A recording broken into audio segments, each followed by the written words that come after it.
Hair fall ತಲೆಗೆ ಸ್ನಾನ ಮಾಡುವಾಗ ಹೇರ್ ಫಾಲ್, ಎಣ್ಣೆ ಹಚ್ಚುವಾಗ ಹೇರ್ ಫಾಲ್, ತಲೆ ಬಾಚುವಾಗ ಹೇರ್ ಫಾಲ್, ಮಲ್ಗಿದ್ದು ಎದ್ದಾಗ ದಿಂಬೆ ಮೇಲೆಲ್ಲ ಬರೀ ಕೂದಲು. ಆ್ಯಕ್ಚುಲಿ ಹೇರ್ ಫಾಲ್ ಇಷ್ಟ ಆಗ್ತಿದೆಯಲ್ಲ ಅಂತ ಯೋಚನೆ ಮಾಡ್ತಾನೆ ಆ ಯೋಚನೆಯಿಂದಾನೇ ಇನ್ನೂ ಜಾಸ್ತಿ ಹೇರ್ ಫಾಲ್ ಆಗೋವಂಥದ್ದು. ಇವತ್ತು ನಾನು ಒಂದು ಹೇರ್ ಆಯಿಲ್ ಮತ್ತು ಒಂದು ಹೇರ್ ಸಿರಮ್ ಎರಡೂ ತೋರಿಸ್ಕೊಡ್ತೀನಿ.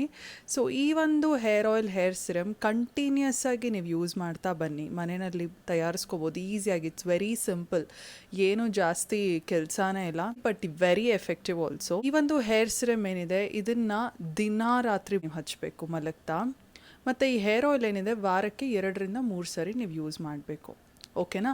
ಎರಡೂ ನೀವು ಕರೆಕ್ಟಾಗಿ ಕನ್ಸಿಸ್ಟೆಂಟಾಗಿ ಯೂಸ್ ಮಾಡ್ತಾ ಬಂದರೆ ಖಂಡಿತವಾಗ್ಲೂ ನೀವು ಇಂಪ್ರೂವ್ಮೆಂಟ್ ನೋಡ್ತೀರಾ. ಹೇರ್ ಫಾಲ್ ಕಡಿಮೆ ಆಗುತ್ತೆ, ಕೂದಲು ಕಾಲಿರೋ ಜಾಗದಲ್ಲಿ ನ್ಯೂ ಹೇರ್ ಗ್ರೋತ್ ನೀವು ನೋಡ್ತೀರಾ. ಪ್ಲಸ್ ನಿಮ್ಮ ಹೇರ್ ಕೂಡ ಕ್ರಮೇಣವಾಗಿ ಥಿಕ್ಕರ್ ಆಗುತ್ತೆ, ಅಂದರೆ ದಪ್ಪ ಆಗುತ್ತೆ. ಸೊ ಮೊದಲನೇದಾಗಿ ಈ ಒಂದು ಹೇರ್ ಸಿರಮ್ ಹೇಗೆ ಮಾಡೋದು ಮನೆಯಲ್ಲಿ ತುಂಬ ಚೆನ್ನಾಗಿ ಕೆಲಸ ಮಾಡುತ್ತೆ ಹೇರ್ ಫಾಲ್ನ ಫೈಟ್ ಮಾಡೋದಕ್ಕೆ.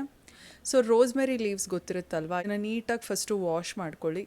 ನೀರಲ್ಲಿ ಹಾಕಿ ಇದ್ರ ಜೊತೆ 1 ಸ್ಪೂನಷ್ಟು ಮೆಂತ್ಯ ಕಾಳನ್ನು ಕ್ರಷ್ ಮಾಡಿಬಿಟ್ಟು ಹಾಕಿ 1-2-3 ಲವಂಗ. ಸೊ ಇದು 3 ಪದಾರ್ಥಗಳನ್ನು ಹಾಕಿ ನೀರಲ್ಲಿ ಚೆನ್ನಾಗಿ ಕುದಿಸಿ ಅಂದರೆ ಫುಲ್ಲು ಹೈ ಫ್ಲೇಮಲ್ಲಿ ಹಾಕಿ ಚೆನ್ನಾಗಿ ಕುದಿಸೋದಿಲ್ಲ. ಏನು ಬಾಯ್ಲಿಂಗ್ ಬರ್ತಾ ಇದೆ ಅನ್ನುವಾಗ ನೀವು ಅದನ್ನು ಸಿಮ್ ಮಾಡಿಬಿಟ್ಟು ಸ್ಟವ್ನ ಆಮೇಲೆ ನಿಧಾನಕ್ಕೆ ಬಾಯ್ಲ್ ಮಾಡಿ. ಆ ರೋಸ್ಮೆರಿಯಲ್ಲಿರುವಂಥ ಒಳ್ಳೆ ಅಂಶ ಆಗಿರ್ಬೋದು ಅಥವಾ ಮೆಂತ್ಯ ಕಾಳಲ್ಲಿರುವಂಥ ಒಳ್ಳೆ ಅಂಶ ನೀರಲ್ಲಿ ಚೆನ್ನಾಗಿ ಬಿಟ್ಕೊಳ್ಳುತ್ತೆ, ಒಂದು ಪವರ್ಫುಲ್ ಹೇರ್ ಸಿರಮ್ ಆಗಿ ಕನ್ವರ್ಟ್ ಆಗುತ್ತೆ. ಸೊ ಈ ಒಂದು ಹೇರ್ ಸಿರಮ್ ದಿನ ರಾತ್ರಿ ನೀವು ಮಲಗೋದಕ್ಕಿಂತ ಮೊದಲು ಸ್ಕ್ಯಾಲ್ಪ್ ಮೇಲೆ ಮಾತ್ರ ಹಚ್ಬಿಟ್ಟು ಲೈಟಾಗಿ ಮಸಾಜ್ ಮಾಡಿ ಒಂದು ಲೂಸಾಗಿ ಒಂದು ಜಡೆನೋ ಅಥವಾ ಲೂಸ್ ಬನ್ ಏನಾದರೂ ಹಾಕ್ಕೊಂಡು ಮಲ್ಕೊಳ್ಳಿ. ಸೊ ಇದನ್ನು ನೀವು ಡೈಲಿ ಮಾಡ್ತಾ ಬರಬೇಕು. ಗಮನದಲ್ಲಿರಲಿ, ಬರೀ ಸ್ಕ್ಯಾಲ್ಪಿಗೆ ಮಾತ್ರ ಹಾಕಬೇಕಾಗಿರೋದು. ಯಾಕಂದರೆ ಸ್ಕ್ಯಾಲ್ಪಲ್ಲಿ ಚೆನ್ನಾಗಿ ಬ್ಲಡ್ ಸರ್ಕ್ಯುಲೇಷನ್ ಚೆನ್ನಾಗಾದಾಗ, ಹೇರ್ ಫಾಲಿಕಲ್ ಸ್ಟ್ರಾಂಗ್ ಆದಾಗ ನ್ಯಾಚುರಲ್ ಆಗಿ ಕೂದಲು ಚೆನ್ನಾಗಿ ಬೆಳೆಯುತ್ತೆ. ಇಡೀ ಕೂದಲಿಗೆ ಹಾಕುವಂಥ ಅವಶ್ಯಕತೆ ಇಲ್ಲ. ಸ್ಪ್ರೇ ಬಾಟಲ್ಲೇ ಇರಬೇಕಂತೇನಿಲ್ಲ. ಇನ್ ಕೇಸ್ ನಿಮ್ಮ ಹತ್ರ ಸ್ಪ್ರೇ ಬಾಟಲ್ ಇಲ್ಲ ಅಂದರೆ ಡೈರೆಕ್ಟಾಗಿ ನೀರನ್ನು ಒಂದು ಬಾಟ್ಲಲ್ಲಿ ಏನಾದರೂ ಸ್ಟೋರ್ ಮಾಡಿ ಇಟ್ಟಿರಿ. ಆಮೇಲೆ ನೀವು ಯಾವಾಗ ಹಚ್ತೀರೋ ಒಂದು ಸ್ವಲ್ಪ ಕಾಟನ್ ಪ್ಯಾಡ್ನ ಅದರಲ್ಲಿ ಅದ್ಬಿಟ್ಟು ಆಮೇಲೆ ಕಾಟನ್ ಪ್ಯಾಡ್ನ ಪ್ರೆಸ್ ಮಾಡ್ತಾ ಹೋಗಿ ಸ್ಕ್ಯಾಲ್ಪ್ ಮೇಲೆ. ಓಕೆನಾ? ಮೇನ್ ಐಡಿಯಾ ಏನಂದರೆ ಸ್ಕ್ಯಾಲ್ಪ್ ಮೇಲೆ ಅದು ಚೆನ್ನಾಗಿ ಕುತ್ಕೋಬೇಕು. ಓಕೆನಾ? ಈ ಒಂದು ಹೇರ್ ಸಿರಮ್ ಒಂಚೂರು ಗ್ರೀಸಿ ಅನ್ಸಲ್ಲ, ಒಂಚೂರು ಹೆವಿ ಅನ್ಸಲ್ಲ. ಬೆಳಗ್ಗೆ ನಿಮ್ಮ ಕೂದಲು ನಾರ್ಮಲ್ ಆಗೇ ಇರುತ್ತೆ. ಸೊ ನೀವು ಬೆಳಗ್ಗೆ ಇದನ್ನು ಹಚ್ಬಿಟ್ರಿ ಅಂತ ಬೆಳಗ್ಗೆ ಎದ್ದು ಶ್ಯಾಂಪು ಹಾಕಿ ವಾಶ್ ಮಾಡಬೇಕಂತ ಏನಿಲ್ಲ. ಬಟ್ ನಾನು ಲಾಸ್ಟ್ ವೀಡಿಯೋಸಲ್ಲೆಲ್ಲ ಹೇಳಿದ್ದೆ, ಆಯ್ಲಿ ಸ್ಕ್ಯಾಲ್ಪ್ ಅವರು ವಾರದಲ್ಲಿ ಎಷ್ಟು ಸರಿ ಹೇರ್ ವಾಶ್ ಮಾಡಬೇಕು, ಡ್ರೈ ಸ್ಕ್ಯಾಲ್ಪ್ ಇರೋರು ವಾರದಲ್ಲಿ ಎಷ್ಟು ಸರಿ ಹೇರ್ ವಾಶ್ ಮಾಡಬೇಕು, ಆ ವಿಡಿಯೋನ ಚೆಕ್ ಮಾಡಿ. ಈಗ ಹೇರ್ ಆಯಿಲಿಗೆ ಬರೋಣ. ರೋಸ್ಮೆರಿ ಹೇರ್ ಆಯಿಲ್ ನೀವೇನು ಮಾಡಬೇಕಂದ್ರೆ ರೋಸ್ಮೆರಿ ಲೀವ್ಸ್ನ ತೊಗೊಳ್ಳಿ. ಲೀವ್ಸ್ ಅಂದರೆ ಬರೀ ಎಲೆಗಳು ಮಾತ್ರ ಕಿತ್ತದಲ್ಲ, ಅದು ಫುಲ್ಲು ಒಂದು ಏನಿರುತ್ತೆ ರೋಸ್ಮೆರಿ ಅದು ಫುಲ್ಲು. ಕೊಬ್ಬರಿ ಎಣ್ಣೆ ತೊಗೋಬೋದು ಅಥವಾ ನೀವು ಆಲಿವ್ ಆಯಿಲ್ ತೊಗೋಬೋದು ಅಥವಾ ಆಲ್ಮಂಡ್ ಆಯಿಲ್ ತೊಗೋಬೋದು. ಕೊಬ್ಬರಿ ಎಣ್ಣೆ ನಾನು ಯೂಶ್ವಲಿ ಎಲ್ಲ ಹೇರ್ ಆಯಿಲ್ಗೂ ಇದನ್ನೇ ನಾನು ಯೂಸ್ ಮಾಡ್ತೀನಿ. ಸೊ ನೀವು ಯೂಸ್ ಮಾಡುವಂಥ ಒಂದು ಹೇರ್ ಆಯಿಲ್ ಏನಿದೆ ಇದು carrier hair oil, base oil ಏನಂತೀವಿ, ಇದು ಆದಷ್ಟು ತೆಳ್ಳಗಿರಬೇಕು. ತುಂಬ ಗಟ್ಟಿಯಾಗಿರುವಂಥ ಆಯಿಲಲ್ಲಿ ಎಣ್ಣೆ ಮಾಡೋದಕ್ಕೆ ಬರೋದಿಲ್ಲ. ಫಾರ್ ಎಕ್ಸಾಂಪಲ್ ಈಗ ಹರಳೆಣ್ಣೆನಲ್ಲಿ ಮಾಡೋಕ್ಕೆ ಹೋಗಬೇಡಿ. ಇಟ್ ಶುಡ್ ಬಿ ಲೈಟ್ ಆಗಿರುವಂಥ ಆಯಿಲ್ನ ನೀವು ಬೇಸ್ ಆಯಿಲಾಗಿ ಯೂಸ್ ಮಾಡಬೇಕು. ಸೊ ಕೊಬ್ಬರಿ ಎಣ್ಣೆ ತೊಗೊಳ್ಳಿ. ಕೊಬ್ಬರಿ ಎಣ್ಣೆಗೆ ಒಂದು ಸ್ವಲ್ಪ ರೋಸ್ಮೆರಿ ಲೀವ್ಸು ಮತ್ತು ಇದರಲ್ಲಿ ನೀವು ಬೇಕಂದರೆ ಮೆಂತ್ಯ ಕಾಳು ಹಾಕ್ಕೋಬೋದು. ಎಣ್ಣೆನಲ್ಲಿ ಚೆನ್ನಾಗಿ ಮಿಕ್ಸ್ ಮಾಡಿ. ಈಗ ಈ ಒಂದು ಮಿಶ್ರಣ ನೀವೇನು ಮಾಡಬೇಕು, ಡೈರೆಕ್ಟಾಗಿ ಬಾಯ್ಲ್ ಮಾಡೋದಕ್ಕೆ ಹೋಗಬೇಡಿ, ಬಿಕಾಸ್ ಸ್ಲೋ ಆಗಿ ಇನ್ಫ್ಯೂಸ್ ಮಾಡಬೇಕಾಗತ್ತೆ. ಸೊ ಅದಕ್ಕೆ ಏನು ಮಾಡಬೇಕಂದ್ರೆ ಕುದಿಯುವಂಥ ನೀರೇನಿರುತ್ತೆ ನೋಡಿ, ಒಂದು ಪಾತ್ರೆಯಲ್ಲಿ ನೀರು ಕುದಿಯೋದಕ್ಕಿಡಿ. ಆ ಒಂದು ಕುದೀತಿರೋ ನೀರಿನ ಮೇಲೆ ಈ ಎಣ್ಣೆ ಇರುವಂಥ ಬಟ್ಲನ್ನು ಇಡಿ. ಆ ಕುದೀತಿರುವಂಥ ನೀರಿನ ಮೇಲೆ ಇದಿಟ್ಟಾಗ ಏನಾಗುತ್ತೆ, ಒಂದು ಡೈರೆಕ್ಟಾಗಿ ಎಣ್ಣೆ ಹೀಟ್ ಆಗ್ತಿರಲ್ಲ, ಹಾಗಾಗಿ ಸೀದೋಗುವಂಥ ಚಾನ್ಸಸ್ ಕಡಿಮೆ ಇರುತ್ತೆ.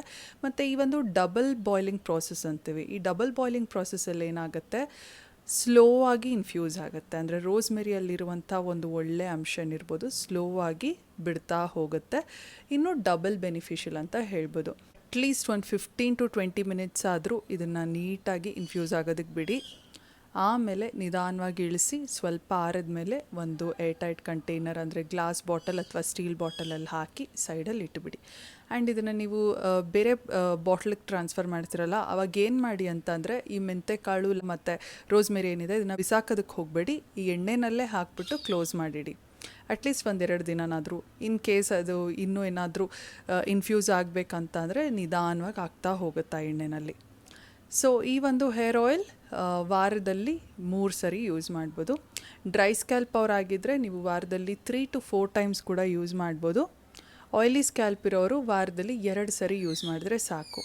ಈಗ ನೀವು ಹೇರ್ ವಾಶ್ ಮಾಡ್ತೀರಾ ಅಂತ ಪ್ಲ್ಯಾನ್ ಮಾಡಿರ್ತೀರಲ್ಲ, ಹೇರ್ ವಾಶ್ ಮಾಡೋದಕ್ಕೆ 1-2 hours ಮುಂಚೆ ಈ ಒಂದು ಹೇರ್ ಆಯಿಲ್ನ ಹಾಕಿ ಚೆನ್ನಾಗಿ ನೆನೆಯೋದಕ್ಕೆ ಬಿಡಿ. ಆಮೇಲೆ ಶ್ಯಾಂಪೂಯಿಂದ ವಾಶ್ ಮಾಡಿಕೊಂಡು ನೀವು ಕಂಡೀಷ್ನರ್, ಹೇರ್ ಸಿರಮ್ ಏನು ಬೇಕೋ ಅದನ್ನು ಯೂಸ್ ಮಾಡ್ಬೋದು. ಅಷ್ಟೇ, ಇಟ್ಸ್ ವೆರಿ ಸಿಂಪಲ್. ತುಂಬ ಜನಕ್ಕೆ ಆ್ಯಕ್ಚುಲಾಗಿ ಹೇಳಬೇಕಂದ್ರೆ rosemary has helped a lot in promoting new hair growth as well as in reducing hair fall. ಆಮೇಲೆ ಈ ಒಂದು ಹೇರ್ ಆಯಿಲ್ ಹಾಕಿ ನೀವು ತಲೆಗೆ ಸ್ನಾನ ಮಾಡ್ತೀರಾ ನೋಡಿ, ನಿಮ್ಮ ಕೂದಲು ತುಂಬ ಸಾಫ್ಟ್ ಆ್ಯಂಡ್ ಶೈನಿ ಆಗಿರುತ್ತೆ. ಸೊ ಈ ಒಂದು ಹೇರ್ ಆಯಿಲ್ ಹೇಗೆ ಹಚ್ಬೇಕಂದ್ರೆ, ನೀಟಾಗಿ ಚಿಕ್ಕ ಚಿಕ್ಕ ಪಾರ್ಟಿಷನಾಗಿ ಡಿವೈಡ್ ಮಾಡ್ತಾ ಎಣ್ಣೆನ ಸ್ಕ್ಯಾಲ್ಪ್ ಮೇಲೆ ಹಾಕಿ ಹೀಗೆ ಫುಲ್ಲಾಗಿ ಸ್ಕ್ಯಾಲ್ಪ್ ಮೇಲೆ ಹಾಕಿದ್ಮೇಲೆ ನೀಟಾಗಿ ಮಸಾಜ್ ಮಾಡಿ. ಓಕೆನಾ? Massaging is very important. ಮತ್ತು ಗಮನದಲ್ಲಿರಲಿ, ನೀವೇನಾದರೂ ಇವಾಗ ಹೇರ್ ಆಯಿಲ್ ಹಚ್ಕೊಳ್ತೀರಾ ಅಂತಂದರೆ ಚೂರು ಅದನ್ನು ಹೀಟ್ ಮಾಡ್ಕೊಳ್ಳಿ, ಒಂಚೂರು ಬೆಚ್ಚಗೆ ಮಾಡಿಕೊಂಡು ಆಮೇಲೆ ಎಣ್ಣೆನ ನೀಟಾಗಿ ಸ್ಕ್ಯಾಲ್ಪ್ ಮೇಲೆ ಹಾಕಿ ಫುಲ್ ಕೂದಲಿಗೆ ಆಮೇಲೆ ಹಚ್ಚಿ. ಹೇರ್ ಟಿಪ್ನ ಮರಿಬೇಡಿ. ನೀಟಾಗಿ ಕೂದಲಿನ ತುದಿಗೆ ಚೆನ್ನಾಗಿ ಹಾಕಿ, ಬಿಕಾಸ್ ನಮಗೆ ಸ್ಪ್ಲಿಟ್ ಎಂಡ್ಸ್ ಶುರು ಆಗೋದೆ ಕೂದಲಿನ ತುದಿಯಿಂದ. ಓಕೆನಾ? ಈಗ ತುಂಬ ಜನಕ್ಕೆ ಡ್ಯಾಮೇಜ್ಡ್ ಹೇರ್, ಫ್ರಿಝಿ ಹೇರ್ ಇರುತ್ತೆ ನೋಡಿ, ಅವ್ರಿಗೆ ಫುಲ್ ಕೂದಲಿಗೆ ಚೆನ್ನಾಗಿ ಪ್ಯಾಕ್ ಮಾಡಬೇಕಾಗತ್ತೆ ಹೇರ್ ಆಯಿಲಿಂದ.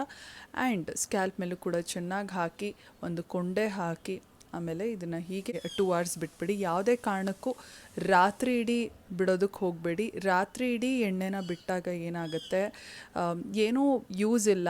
ಆ್ಯಕ್ಚುಲಾಗಿ ಹೇಳಬೇಕಂದ್ರೆ ನಿಮಗೇನಾದರೂ ಡ್ಯಾಂಡ್ರಫ್ ಅಥವಾ ತುಂಬ ಆಯಿಲಿನೆಸ್ ಏನಾದರೂ ಇದ್ದರೆ ಆ ಎಣ್ಣೆ ಜೊತೆ ಅದು ಮಿಕ್ಸ್ ಆಗಿ ಇನ್ನೂ ರಿವರ್ಸ್ ಎಫೆಕ್ಟ್ ಆಗುತ್ತೆ. ಅಂದರೆ ಇನ್ನೂ ಇನ್ಫ್ಲಮೇಷನ್ ಆಗೋದ ಚಾನ್ಸಸ್ ಆಗಿರ್ಬೋದು ಅಥವಾ ಡ್ಯಾಂಡ್ರಫ್ ಆಗುವಂಥ ಚಾನ್ಸಸ್ ಆಗಿರ್ಬೋದು. ಇದರಿಂದ ಆ್ಯಕ್ಚುಲಿ ಹೇರ್ ಫಾಲ್ ಇನ್ನೂ ಜಾಸ್ತಿ ಆಗುತ್ತೆ. ಸೊ ಯಾವುದೇ ಕಾರಣಕ್ಕೂ ರಾತ್ರಿ ಇಡೀ ಬಿಡುವಂಥ ಅವಶ್ಯಕತೆಯೇ ಇಲ್ಲ. ತಲೆಗೆ ಸ್ನಾನ ಮಾಡೋದಕ್ಕೆ 1 hour or 2 hours, ಈವನ್ 3/4 ಗಂಟೆ ಇದ್ರೂ ಸಾಕು. ಆಮೇಲೆ ಹೇರ್ ವಾಶ್ ಮಾಡ್ಕೊಳ್ಳಿ. ನೀವು ಯೂಸ್ ಮಾಡುವಂಥ ರೆಗ್ಯುಲರ್ ಶ್ಯಾಂಪೂನ ಯೂಸ್ ಮಾಡ್ಬೋದು, ಅಥವಾ ನಿಮಗೆ ಯಾವ ಶ್ಯಾಂಪು ಯೂಸ್ ಮಾಡೋಕ್ಕೆ ಗೊತ್ತಾಗ್ತಿಲ್ಲ ಅಂದರೆ ನನ್ನ ಲಾಸ್ಟ್ ಹೇರ್ ಕೇರ್ ವೀಡಿಯೋಸಲ್ಲಿ ಆಯಿಲಿ ಸ್ಕ್ಯಾಲ್ಪ್ ಅವ್ರು ಯಾವ ಶ್ಯಾಂಪು ಯೂಸ್ ಮಾಡಬೇಕು, ಡ್ರೈ ಸ್ಕ್ಯಾಲ್ಪ್ ಅವರು ಯಾವ ಶ್ಯಾಂಪು ಯೂಸ್ ಮಾಡಬೇಕು ಎಲ್ಲ ನಾನು ಡೀಟೇಲಾಗಿ ಎಕ್ಸ್ಪ್ಲೇನ್ ಮಾಡಿದೆ.